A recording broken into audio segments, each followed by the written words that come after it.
In King James' time, there was a certain phrase that carried a lot of spiritual and emotional meaning.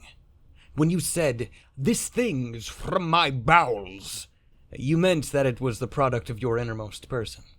Now obviously the same phrase carries a bit of an unfortunate context today.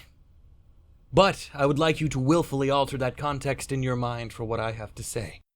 I'm going to show you something I've worked kinda hard on. Something for which I spent a lot of time cultivating new skills. Something I spent a lot of time learning how to execute well. And somehow succeeded at. It's time for me to show you the product of my deeply irritated bowels.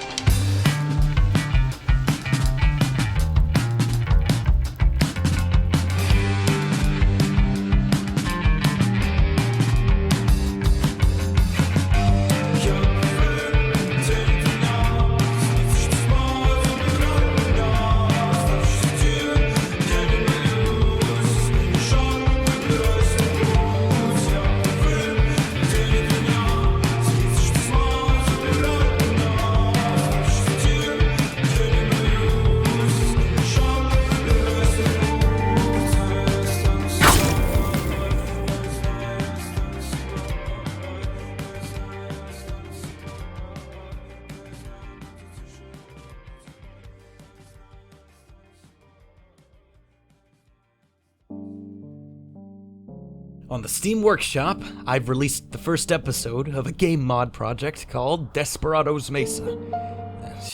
Black Mesa was taken. It's a Hat in Time mod. A Hat in Time, of course, being a game that all firearm-obsessed schizoids somehow end up enjoying immensely.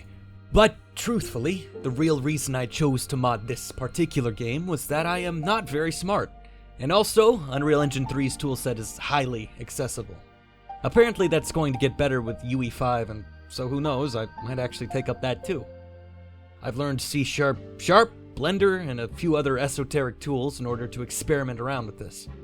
If you have a Hat in Time and you're interested in playing, go ahead and pause the video right here and give it a checkaroo. I think I fixed the bug that opens a Hell Rift Ethereum mining exe on your computer, but no promises. Did you play it? Good. Thank you! Now, let's talk about how after all of the work that I've put into this, I've really only learned how ignorant I am. I spent a ton of time playing Pathologic 2 over the pandemic, and for good or ill, it seems that it has deeply influenced every corner of this mod. I modeled a few characters based off the general design for the Tragedians, which weirdly enough actually fit pretty closely with the badge merchant character from the base game. And I, of course, made sure to include a self-insert. I won't directly state what I sought to emulate, and I'm sure the ghost of Orson Welles will strangle me if he ever finds out. The most detestable habit in all modern gaming is the homage. Just know that the mood and spirit of the story are similar to that, just maybe focusing more on American progressive industrial society rather than material progressive Slav society. I will tell you what came out of my own doggone noggin, though. Besides all of the voices in my head, I have to keep those to myself or else they get jealous.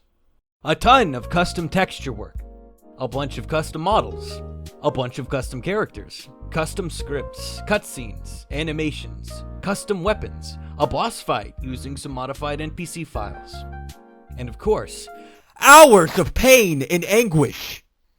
I say hours instead of months because the actual workflow was more like 30 minutes after the end of a work shift at a job that I hate before passing out into a limoncello-induced coma. The first time I ever meaningfully took a peek at hexadecimal code was when I hopped in the Reg editor to see if I could maybe, just possibly, get Unreal Engine 3 to work without crashing whenever I imported a PNG. I never did, by the way. I just used Targa files instead. To this day, I don't think I've correctly flipped every skill normal in the map meshes I've designed.